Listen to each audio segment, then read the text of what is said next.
Biology 9 chapter number 1 introduction to biology exercise part 3। ये हमारा जो टॉपिक है, ये जो रिसेंट एक्सरसाइज के टर्म्स रह गई थी, आज मैंने उसके रिलेटेड ये लेक्चर बनाया है। तो इसमें पहली जो टर्म है हमारे पास ऑर्गेनेली है। बेसिकली ऑर्गेनेली हमने लेक्चर नंबर 7 पार्ट 3 में पढ़ा था, जो कुछ इस तरह से था, biomolecule assemble in a particular way and form organelles they actually subcellular structure in the cell. हमारे पास ये सब सेलुलर स्ट्रक्चर थे छोटे छोटे, जो कि सेल में पाए जाते थे और ये बहुत से बायोमोलिक्यूल के मिलने से बनते थे। उसके बाद हमारे पास जो दूसरी टर्म है वो है हमारे पास प्लांटोलॉजी। प्लांटोलॉजी बेसिकली हमारे पास लेक्चर नंबर 2 पार्ट 2 में प्रेजेंट है, मौजूद है। उसकी स्टडी कुछ इस तरह से थी, it is the study of the fossil which are remain of the extant organism, जो कि हमारे पास एक्सटेंट ऑर्गेनिज्म की स्टडी थी। एक्सटेंट ऑर्गेनिज्म ऐसे ऑर्गेनिज्म होते हैं जो कि ख़त्म हो चुके हैं इस दुनिया से।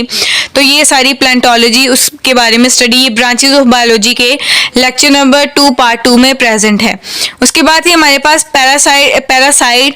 तो पैरासाइट भी हमारे पास लेक्चर नंबर 2 पार्ट 2 में मौजूद है, जो कि हमारे पास पैरासाइट की स्टडी थी। उसके बाद हमारे पास है पैरासाइटोलॉजी। तो ये भी ब्रांचेज ऑफ बायोलॉजी में मौजूद है लेक्चर नंबर 2 पार्ट 2 में, जिसमें हमने पैरासाइट्स की स्टडी की थी। The study of parasites is called a parasitology. उसके बाद है हमारे पास फार्माकोलॉजी। फार्माकोलॉजी भी हमारे पास ब्रांचेज ऑफ बायोलॉजी में मौजूद है, इसका आंसर, और ये भी लेक्चर नंबर 2 पार्ट 2 में मौजूद है। फार्माकोलॉजी बेसिकली हमारे पास स्टडी मेडिसिन ड्रग की थी, जो रिलेट थे हमारे पास ड्रग से। उसके बाद है हमारे पास सोशियोबायोलॉजी। तो सोशियोबायोलॉजी भी हमारे पास ब्रांचेज ऑफ बायोलॉजी में ही इसका आंसर है, और ये भी लेक्चर नंबर 2 पार्ट 2 में मौजूद है, जिसमें हमने सोशल बिहेवियर से रिलेटेड स्टडी की थी। उसके बाद है हमारे पास फिजियोलॉजी भी हमारे पास लेक्चर नंबर 2 पार्ट 2 में मौजूद है, इसका भी आंसर ब्रांचेज ऑफ बायोलॉजी में ही मौजूद है। बात है हमारे पास पॉपुलेशन।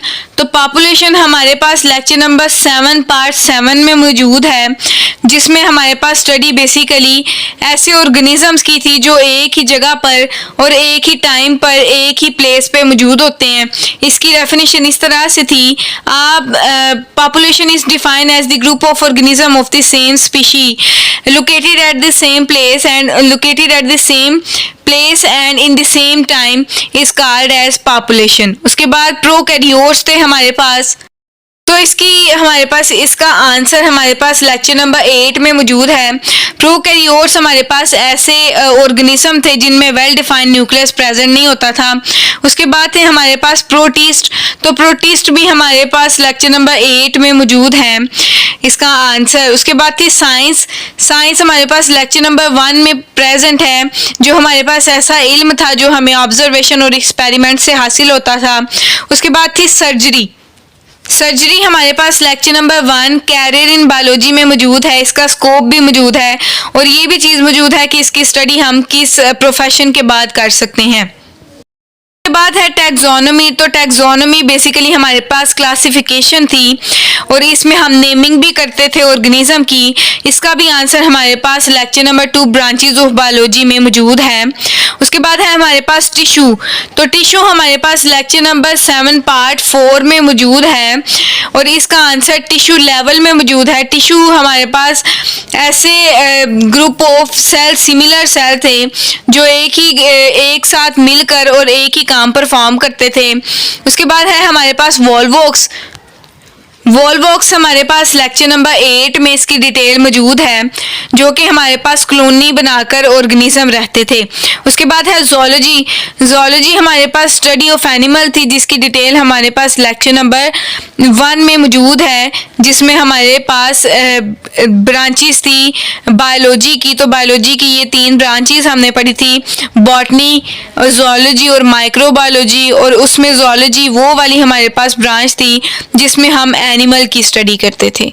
तो ये थी हमारे पास एक्सरसाइज।